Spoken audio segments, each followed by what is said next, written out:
Salut à tous la team OL, Thomas Michaud pour Lyon Fan TV. Très heureux les gars de vous retrouver pour une nouvelle vidéo. J'espère que tout le monde va bien. Je vous renouvelle mes vœux pour cette nouvelle année 2022. Bonne année à tous, bonne santé, surtout la santé les amis. J'espère que personne n'est covidé.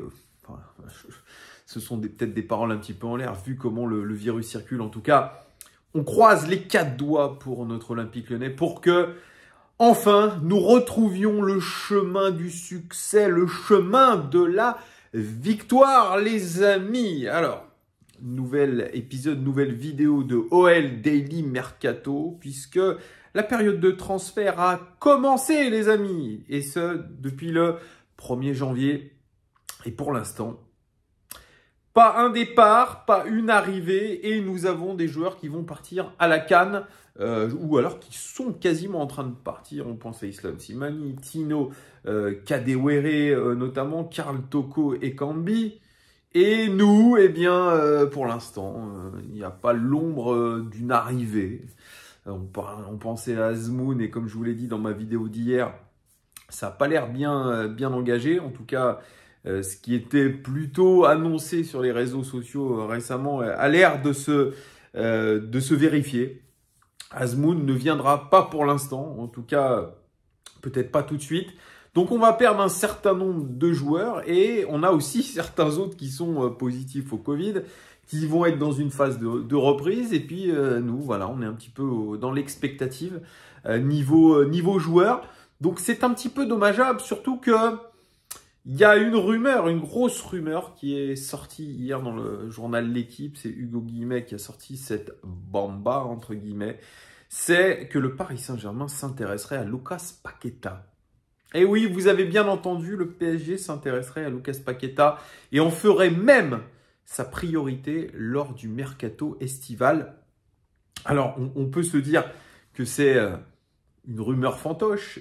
Moi, je pense que c'est une petite rumeur fantoche pour le coup, parce que on a l'habitude à l'Olympique Lyonnais d'avoir toujours des rumeurs un petit peu fantoches les veilles de match contre le Paris Saint-Germain. On sait que le PSG, le QSG, comme on l'appelle, le Qatar Saint-Germain, a des moyens illimités, peut faire ce qu'il veut sur le marché des transferts, tel que pourrait le faire un club comme Manchester City aussi. Et donc, c'est un moyen pour le PSG, via différents canaux, notamment le canal L'Équipe. Moi, je vous ai souvent dit que L'Équipe, via Hugo Guillemette, était liée à l'Olympique Lyonnais, qu'ils se servaient un petit peu mutuellement l'un et l'autre. Peut-être qu'il y a un petit peu de l'huile sur le feu par moment, et cette information, si elle se révèle vraie, eh bien, c'est une information un petit peu de déstabilisation. On avait eu, je ne sais pas si vous vous rappelez, la rumeur Nabil Fekir. On a vu la rumeur Oussem Aouar aussi, qui était un temps annoncé dans le viseur du PSG. Et on a eu la rumeur Memphis Depay aussi, toujours avant les matchs contre le Paris Saint-Germain. Évidemment, il n'y a pas eu de transfert fait entre le PSG et l'Olympique Lyonnais depuis un petit moment, il me semble. Sinon, si je me trompe, vous me le direz. Et là, on nous dit, voilà, Paqueta, qui est considéré aujourd'hui comme l'un de nos meilleurs joueurs, si ce n'est le meilleur, même s'il est un petit peu en ce moment dans un creux. Eh bien voilà, on l'annonce du côté du Paris Saint-Germain. Et pour le mercato estival, on rappelle à l'époque que Leonardo, c'était je dirais, il y a 3 ou 4 ans, avant qu'il signe au Milan AC, il me semble, quand il était encore directeur sportif du Paris Saint-Germain, il voulait le recruter. Ça ne s'est pas fait. À l'époque, je crois que l'indemnité de transfert était entre 30 et 40 millions d'euros. Là, l'Olympique Lyonnais accepterait de vendre Paqueta, mais pour 50 millions. Franchement, moi, ça ne me surprend pas. Ça ne me surprend pas. En tout cas, il y a 2 choses qui ne me surprennent pas. Le fait qu'on essaye de nous déstabiliser, et encore, je veux dire, quand on est 13e de Ligue 1, on n'est pas un concurrent très féroce pour le Paris Saint-Germain. Mais il y a toujours cette sorte de rivalité, plus ou moins alimentée entre le PSG et l'Olympique Lyonnais. On ne sait pas pourquoi. L'Olympique Lyonnais est un club qui n'est pas aimé, ça vous le savez. J'ai en tête les propos de Todibo, Jean-Claire Todibo, qui joue du côté de l'OGC Nice, et qui disait que la saison dernière, le dernier match qu'ils ont joué chez nous et qu'ils ont remporté, qui nous empêchait d'aller en Champions League, eh bien, c'était tout calculé et finalement, l'OGC Nice n'avait plus rien à jouer, mais il voulait foutre la mort très fort à l'Olympique Lyonnais, nous empêcher d'aller chercher ce qu'on voulait, c'est-à-dire les Ligues des Champions, comme s'il voulait nous faire fermer notre bouche et finalement un petit peu conjurer le sort et surtout montrer à nos joueurs et nos dirigeants et ce club comme quoi ils sont arrogants. Et c'est comme ça qu'ils sont arrivés à se motiver en se disant, écoutez, on va leur faire du mal. On va leur faire du mal à l'Olympique Lyonnais. Et je crois qu'il y a aujourd'hui beaucoup d'équipes qui se réjouissent, beaucoup de clubs qui se réjouissent, beaucoup de joueurs aussi qui se réjouissent que l'Olympique Lyonnais soit 13e. Tant nous avons cette image de club arrogant, de club bourgeois, de club qui se la raconte. Et moi, je le confirme. Je vous le confirme de vidéo en vidéo. Et Antoine le confirme d'édito en édito. C'est un club aujourd'hui qui pète plus haut que son cul, l'Olympique Lyonnais. Et qu'à un moment donné, il va falloir se remettre les pieds sur terre et se dire que, voilà, aujourd'hui, on est 13e. Il faut arrêter de penser qu'on a des cracks à tous les postes. Il faut arrêter de penser que Peter Bosz, c'est le nouveau Pep Guardiola. D'ailleurs, à ce sujet... Ralf Rangnick, que je voulais voir sur le banc de l'Olympique Lyonnais à l'époque, parce qu'il faisait partie du réseau Red Bull, et puis Gérard Houllier le connaissait très bien. Moi, j'avais un petit peu regardé de près qui était Ralf Rangnick, actuel entraîneur de Manchester United, et moi, je pensais qu'il allait coller parfaitement à la philosophie qu'on veut mettre en place à l'Olympique Lyonnais, au développement des jeunes, au développement du jeu, au développement de certaines méthodes d'entraînement. Et je vois que là, à Manchester United, il y a beaucoup de difficultés actuellement. Alors bon, il n'est pas arrivé depuis très longtemps, mais déjà, le vestiaire est à feu et à sang. Le projet de jeu n'est pas compris par la plupart des joueurs. Alors bien sûr, vous allez me dire, le projet d'Arteta du côté d'Arsenal, et il a mis du temps à se mettre en place. Là, tout juste, il est en train de se mettre en place. Il y a aussi cette gestion du vestiaire, vous voyez. Donc, Ralf Rangnick, peut-être qu'il aurait eu les mêmes soucis que Peter Bosz aujourd'hui à l'Olympique Lyonnais. Donc voilà, il y a tout ça aussi aujourd'hui. Je dirais c'est global à l'Olympique Lyonnais, ce problème un petit peu de se croire un petit peu au-dessus de tout le monde, alors qu'aujourd'hui, notre vraie place, elle est celle qu'on a actuellement, c'est-à-dire 13e de Ligue 1, avec énormément de difficultés, avec toujours cet objectif de remporter l'Europa League, même si on voit que c'est un petit peu utopique, surtout aujourd'hui. Il y a un petit peu tout ça qui est en train de se mêler. On a cette exclusion, cette disqualification sur tapis vert de la Coupe de France aussi qui fait mal. Donc aujourd'hui, l'Olympique Lyonnais est en train de comprendre eh bien, que ce n'est plus l'Olympique Lyonnais, la marque Olympique Lyonnais telle qu'on l'imaginait, peut-être même encore du temps de Genesio, des Lacazette, des Tolisso, même si tout n'a pas été parfait à cette époque-là. Mais en tout cas, cet engouement qu'avait suscité l'arrivée de Peter Bosz, etc., peut-être un changement de paradigme, le fait que Juninho soit venu en tant que directeur sportif, et puis là, on voit que voilà, Juninho, il est parti, donc pareil, on est dans le creux de la vague. Eh bien, il y a, je dirais, un essoufflement général de l'engouement qu'on peut avoir autour de l'Olympique Lyonnais en tant que supporter. Moi, je vois vos commentaires un petit peu sur la chaîne. Il y en a beaucoup aujourd'hui qui se désintéressent complètement de l'Olympique Lyonnais, qui étaient abonnés à une certaine époque, qui regardaient tous les matchs. Et puis maintenant, c'est en train de retomber comme un soufflet. Et là, cette rumeur Paqueta qui montre encore une fois que l'Olympique Lyonnais risque d'être pillé parce qu'en difficulté financière, cette rumeur, elle n'est pas si fantaisiste que ça. Quand on y pense, Paqueta, c'est un joueur qui est capable de tout faire, techniquement, qui est au top niveau, quelqu'un qui nous a porté un bout de bras la saison dernière avec Memphis Depay, quelqu'un qui est capable de changer le cours d'un match à lui tout seul. Lui aussi, il doit progresser. Il doit progresser dans sa gestion mentale, il doit progresser peut-être dans son attitude aussi, il doit progresser sur plein de trucs. voilà, lui aussi, il est un petit peu en recherche de maturité. Il a fait de très bons matchs à l'Olympique Lyonnais. Là, il a son vrai premier coup de mou. Aujourd'hui, il a eu un petit peu des problèmes avec le coach au niveau disciplinaire. Il y a Juninho qui est parti, lui qui l'a fait venir.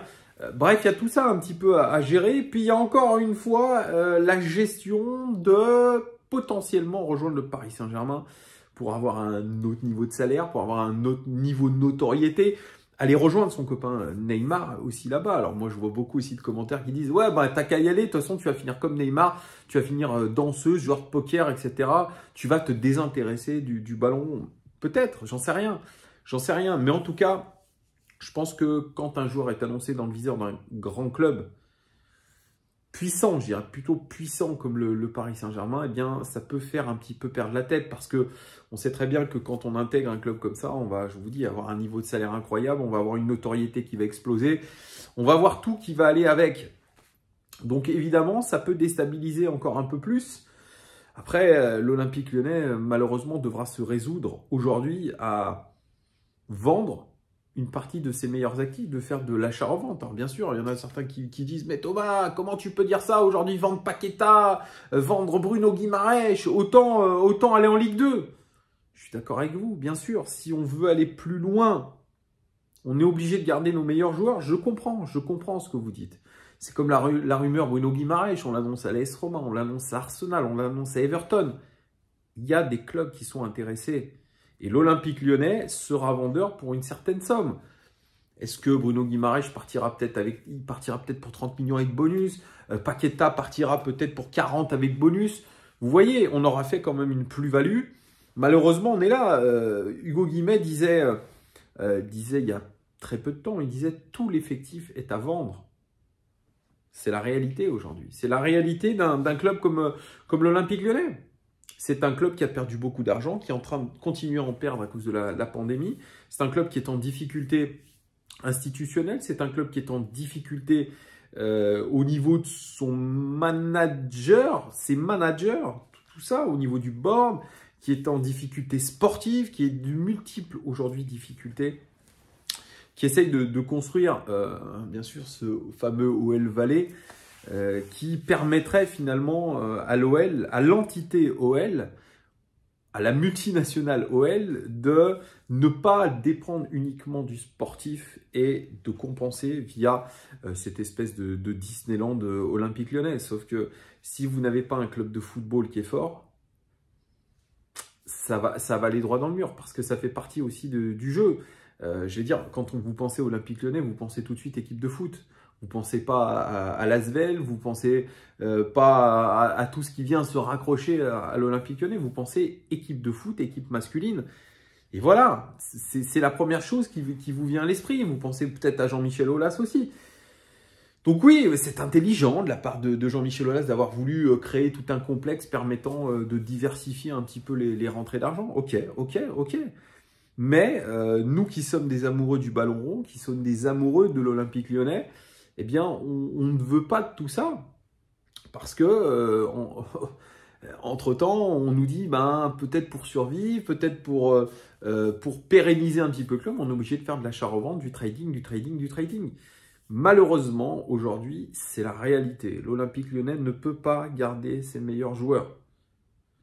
Pas de Ligue des Champions cette saison. Imaginez pas de Ligue des Champions la saison prochaine. Un parcours en Europa League qui risque de se finir peut-être très rapidement. Et patatras. On en est là à l'Olympique Lyonnais. Alors bien sûr, on nous parle de cette académie surpuissante avec des joueurs du centre de formation. Ça ne fait pas tout, les amis. Je veux bien croire qu'on est des bons jeunes, on a sorti des bons jeunes, mais tous ne sont pas excellents. Alors, on a de la chance aujourd'hui peut-être d'avoir des Lukeba, des Malo Gusto, des Ryan Cherki aussi peut-être. Même si Ryan Cherki, c'est aussi un petit peu compliqué pour lui aujourd'hui d'exister au plus haut niveau, d'avoir la constance, parce que le haut niveau, c'est la constance aussi. Donc voilà, alors, cette rumeur Paqueta, elle est un petit peu ennuyante, mais elle fait partie aujourd'hui des choses auxquelles on doit s'attendre en tant que supporter, c'est de perdre rapidement nos meilleurs joueurs, même si Moi, je reste persuadé que la volonté première de Bruno Guimaraes ou de Paqueta, c'est de rester à l'Olympique Lyonnais, de prouver des choses, de peut-être gagner des titres avec l'Olympique Lyonnais. Mais la réalité économique et même la réalité pour eux, pour progresser aujourd'hui, ce n'est pas de rester à l'Olympique Lyonnais. C'est dur de dire ce que je dis là. C'est dur. Ça me fait mal de dire ça. Franchement, je vous mens pas quand je vous dis ça, que c'est dur aujourd'hui d'accepter le fait que ces joueurs-là ne pourront pas progresser plus que ça à l'Olympique Lyonnais, ne pourront probablement pas gagner de titre. Et que cette opportunité de partir dans un grand championnat pour Bruno Guimaraes, championnat d'Angleterre, qui est un championnat exceptionnel, je le dis, en termes de niveau, en termes d'attractivité, ce que vous voulez, c'est exceptionnel.